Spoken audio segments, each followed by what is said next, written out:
This is UX Shorts, mini videos, mega knowledge. Today in UX Shorts, we are going to talk about personas and their importance in the UX design process.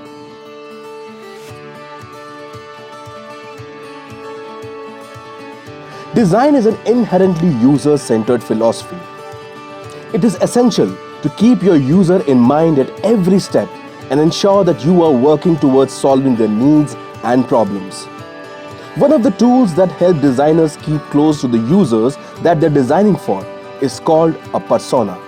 You may have heard this word a lot if you have been associated with the design.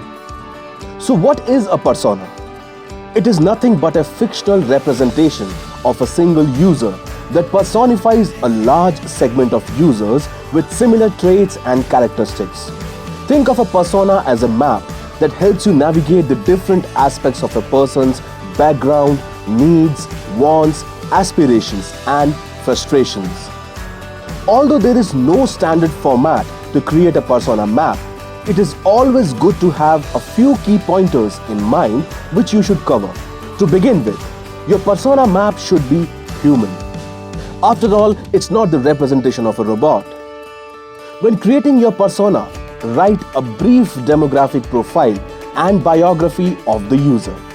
Where is she from? What does she do? How large is her family? What is her general state of life, etc.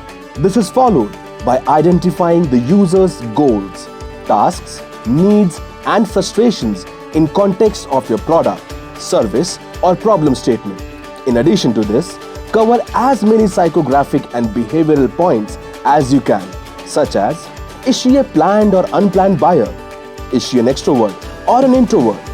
Does she take impulsive decisions or not?